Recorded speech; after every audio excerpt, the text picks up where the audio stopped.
Adobe Photoshop এ বাংলা লিখতে গেলে লেখা ভেঙে যায়। যখন আমরা ইউনিকোড ইউজ করি বিজয়ের, তখন হচ্ছে প্রবলেমটা হয়। নরমালি বিজয় ক্লাসে প্রবলেমটা হয় না, বাট ইউনিকোডেই প্রবলেমটা হয়ে থাকে। তো সেই প্রবলেমটা আমরা কিভাবে দূর করব, সেটা আমরা দেখব আজকে। সো Photoshop ওপেন করে নিচ্ছি।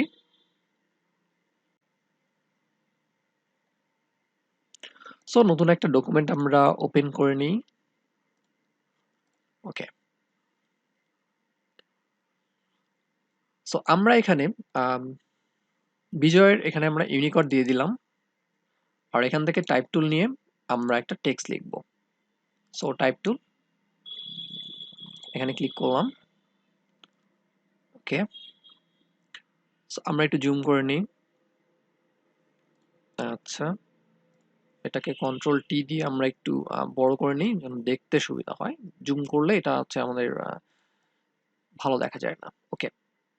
সো আমরা লিখব, ফর এক্সাম্পল আমরা লিখব বাংলাদেশ। বাংলা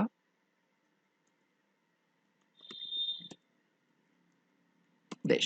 তো এই কার্ডটা দেখা যাচ্ছে পরে আসতেছে। সেম প্রবলেমটা ইলাস্ট্রেটর এরকম।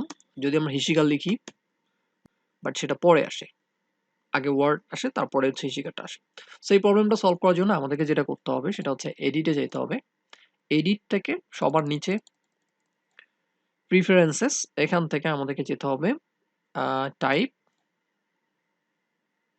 টাইপ থেকে এই যে এখানে হচ্ছে চুজ টেক্সট ইঞ্জিন অপশন, এখান থেকে আমাদের নিচে যেটা আছে ওয়ার্ল্ড রেডি লেআউট, এইটা সিলেক্ট করে ওকে করে দিতে হবে। তারপর হচ্ছে আমরা একবার এক্সিট করে বের হয়ে যাব, তারপর আবার নতুন করে ওপেন করব। সো আর একবার ওপেন করি আমরা ফটোশপ। ওকে, তাহলে আমরা নতুন করে আরেকটা ডকুমেন্ট ওপেন করে নিই। তো আশা করি আমাদের প্রবলেম সলভ হয়ে গেছে। তো তারপর আমরা আরেকবার টেস্ট করে দেখি। সো টাইপ টিল নিচ্ছি, এখান থেকে আমাদের ইউনিকোড নেওয়া আছে, আমরা একটু জুম করব। So control T, all click করে ধরে ড্র্যাগ করছি, দেন হচ্ছে আমরা এখানে এবার বাংলাদেশ লিখব। বাংলাদেশ। হ্যাঁ, প্রবলেম সলভ হয়ে গেছে। বিদেশ। হ্যাঁ, ঠিক আছে। So thank you for watching. টিউটোরিয়ালটা ভালো লাগলে অবশ্যই লাইক করবেন, আর অবশ্যই আমার চ্যানেলে সাবস্ক্রাইব করবেন। আপনারা সাবস্ক্রাইব করলে আমি সামনের দিকে এগোতে পারবো। সো আপনাদের যে কোনো প্রয়োজনে, যে কোনো প্রবলেমে আমাকে অবশ্যই কমেন্ট বক্সে জানিয়ে দিবেন। যে কোনো টিউটোরিয়াল প্রয়োজন হলে আমাকে জানাবেন, আমি ট্রাই করব সেই টিউটোরিয়ালটা দেওয়ার জন্য। সো টিল দেন ভালো থাকবেন সবাই। আসসালামু আলাইকুম।